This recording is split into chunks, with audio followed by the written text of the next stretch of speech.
Tennis has arrived at TYT Sports in the form of yours truly, your new tennis correspondent, Dave Koller. And if you've been tired of a dose of nonstop football, baseball, basketball, hockey, soccer, we're going to introduce a sport that should interest you even more in tennis. Right now, we are in the middle of the clay court season leading up to the French Open, which will take place toward the end of May.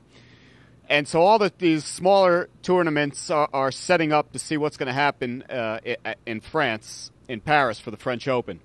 This past weekend, we saw the finals of the Monte Carlo Masters. Rafa Nadal had won this tournament 7 years in a row. He dominates here in this tournament. On the other hand, a couple weeks ago, he injured his left knee. So the questions are, will he return to his form at his best tournament, or will this knee bother him?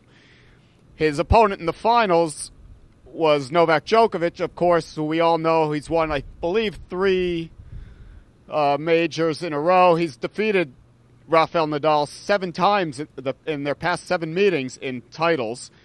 So it was a battle of the guy who's won 7 Monte Carlos in a row versus the guy who beat him 7 times in a row in finals. To get to the finals, Djokovic defeated Berdych. Berdych had a good tournament. He's the German. He beat Andy Murray, but then and he took Novak Djokovic to 3 sets before losing. So Berdych is playing well. Look for him to go deep in the majors later this summer. Nadal beat Gilles Simon from France, who beat Tsonga. Everyone loves Joe Willie Tsonga, and we want him to go far in the tournaments, but he just can't make it. He lost in this little Monte Carlo Masters in the quarterfinals to none other than Gilles Simon. So that's your undercard players. So we get to the finals. And apparently Nadal's knee is fine. One more understory here is that Djokovic's grandfather died a few days ago. He was very close to him. He was actually thinking of pulling out of the tournament, but decided he was a professional and he had to play. So what happened? Nadal killed him. I think it was 6-3, 6-1, or something like that. But Nadal dominated him on serve, off serve, returning, everything. So his knee appears to be fine.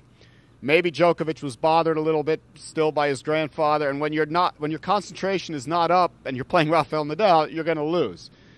What we got to hope for is that Djokovic can get it together to give us a top-notch performance in another month and a half at the French Open.